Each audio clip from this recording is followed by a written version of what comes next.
नमस्कार। कहानियाँ नीलम की चैनल में आप सबका स्वागत है। हमारी आज की कहानी है जैसा बोओगे वैसा काटोगे।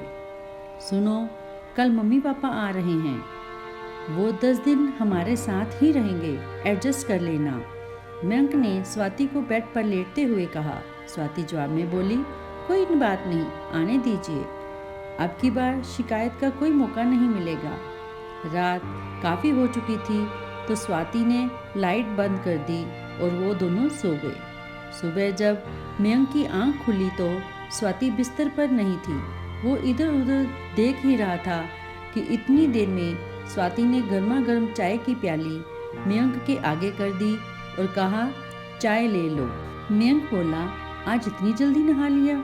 हाँ, तुमने रात को बताया तो था कि आज मम्मी पापा आने वाले हैं, तो सोचा घर की थोड़ी साफ सफाई कर लूं।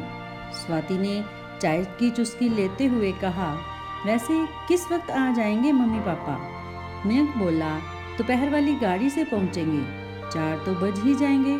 स्वाति, देखना कहीं पिछली बार की तरह। मयंक बात पूरी करता उससे पहले ही स्वाति बोली, नहीं नहीं, पिछली बार जैसा कुछ भी नहीं होगा, और उठकर रसोई की तरफ बढ़ गई। मयंक भी नहाने के लिए बाथरूम की तरफ बढ़ गया।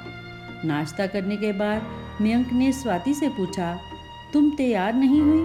क्या बात, आज स्कूल की छुट्टी है क्या? नहीं, आज तुम निकलो, मैं ऑटो से पहुंच जाऊंगी, थोड़ा लेट निकलूंगी।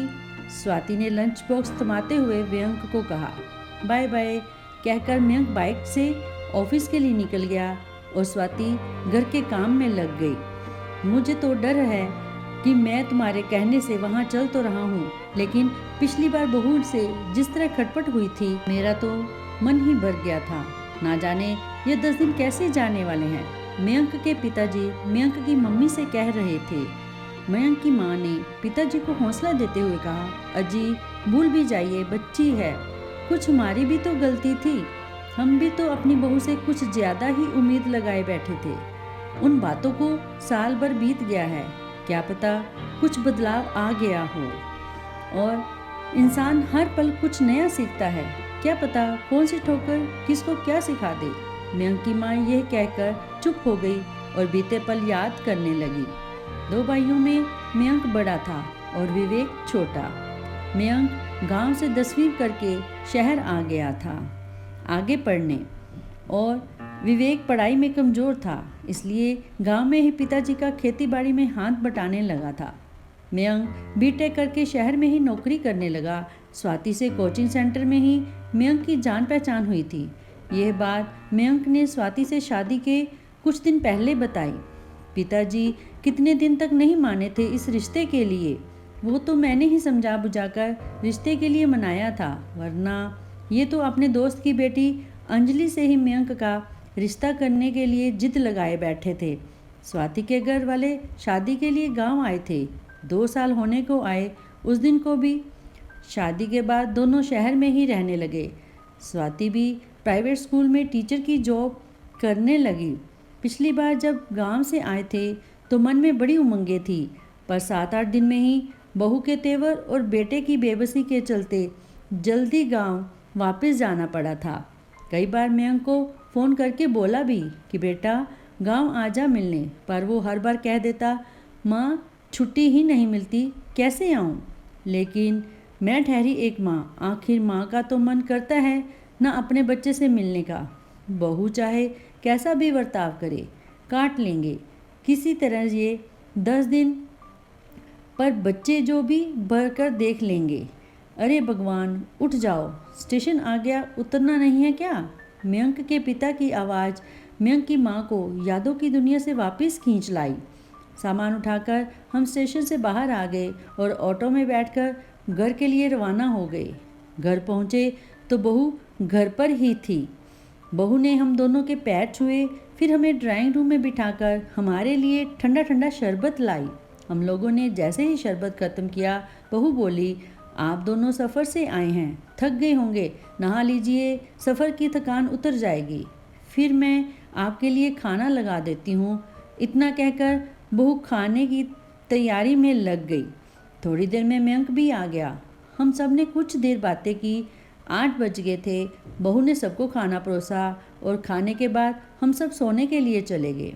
सुबह 5 बजे पिताजी उठे तो बहू उठ चुकी थी। पिताजी को उठते ही गर्म पानी पीने की आदत थी। बहू ने पहले से ही पिताजी के लिए पानी गर्म कर रखा था। नहा धोकर पिताजी को मंदिर जाने की आदत थी।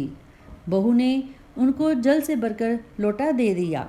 नाश्ता भी पिताजी की पसंद का तैयार था। सबको नाश्ता करवाकर बहू मयंक के साथ ही स्कूल के लिए निकल गई। पिताजी ने भी चैन की सांस ली। चलो अब 4-5 घंटे तो स्कूल से निकलेंगे। दिन के खाने की तैयारी बहू करके ही गई थी, सो मैंने 4-5 रोटियां हम दोनों के लिए बनाई और खा ली। स्कूल से आते ही बहू फिर से रसोई में घुस गई और हम दोनों के लिए चाय बना के ले आई। शाम में बहू हम दोनों को पास वाले पार्क में ले गई। वहाँ उसने हमारा परिचय वहाँ बैठे बुजुर्गों से करवाया। वो अपनी सहेलियों से बात करने लगी और हम अपने नए परिचितों से परिचय में व्यस्त हो गए। शाम के 7 बज चुके थे। हम घर वापस आ गए। मयंक भी थोड़ी देर में अपने काम से वापस लौट आया। हम सब ने एक साथ खाना खाया और फिर खूब सारी बातें की। बहू भी हमारी बातों में खूब दिलचस्पी ले रही थी। थोड़ी देर के बाद सब सोने चले गए। अगले दिन रविवार था। बहू, मयंक और हम दोनों चिड़ियाघर देखने गए। हमारे लिए ताज्जुब की बात ये थी कि प्रोग्राम बहू ने बनाया था। बहू ने हमें खूब अच्छे से चिड़ियाघर दिखाया और शाम को इंडिया गेट की सैर भी करवाई।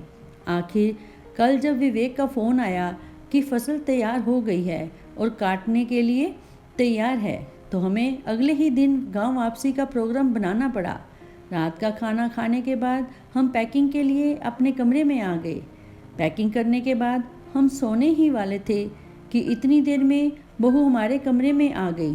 बहू की आंखों से आंसू बह रहे थे। मैंने पूछा, क्या बात है बहू, रो क्यों रही हो? तो बहू ने कहा, पिताजी, माँ जी, पहले आप लोग एक बात बताइए, क्या पिछले 15 दिनों में कभी आपको ये महसूस हुआ कि आप अपनी बहू के पास हैं या बेटी के पास? नहीं बेटा, सच कहूँ तो तुमने हमारा मन जीत लिया। हमें किसी भी पल यह नहीं लगा कि हम अपनी बहू के पास रह रहे हैं। तुमने हमारा बहुत ख्याल रखा। लेकिन एक बात बताओ बेटा, तुम्हारे अंदर इतना बदलाव आया कैसे? बहू बोली, पिताजी, पिछले साल मेरे भाई की शादी हुई थी। मेरे मायके की माली हालत बहुत ज़्यादा बढ़िया नहीं है। इन छुट्टियों में जब मैं वहाँ रहने गई तो मैंने अपने माता पिता को एक एक चीज़ के लिए तरसते हुए देखा। बात बात पर भाभी के हाथों तिरस्कृत होते देखा। मेरा भाई चाहकर भी कुछ नहीं कर सकता था। मैं वहाँ उनके साथ हो रहे बर्ताव से बहुत दुखी थी। उस वक्त मुझे अपनी करनी याद आ रही थी कि किस तरह का सलूक मैंने आप दोनों के साथ किया था। किसी ने यह बात सच ही कही है कि जैसा बोओगे वैसा काटोगे। मैं अपने माँ बाप का भविष्य तो नहीं बदल सकती, लेकिन खुद को बदलकर मैं ये उम्मीद तो अपने आप से रख सकती हूँ कि कभी मेरी भाभी में भी बदलाव आएगा और मेरे मम्मी पापा भी सुखी होंगे। बहू की बात सुनकर मेरी आंखें भर आई। मैंने बहू को कसकर गले से लगा लिया। हाँ बेटा, अवश्य एक दिन जरूर आएगा। ठोकर सबको लगती है, लेकिन संभलता कोई कोई ही है। लेकिन हम दुआ करेंगे कि तुम्हारी भाभी भी संभल जाए। बहू अब रोए जा रही थी। उसकी आंखों से जो आंसू गिर रहे थे वो शायद उसकी गलतियों के प्रायश्चित के आंसू थे। दोस्तों, इस वीडियो को लेकर आपकी क्या राय है, नीचे कमेंट करके ज़रूर बताइएगा। दोस्तों, अगर आपने चैनल को सब्सक्राइब नहीं किया तो कृपया चैनल को ज़रूर सब्सक्राइब करें और साथ ही अगली वीडियो की नोटिफिकेशन के लिए बेल आइकन भी दबा दें।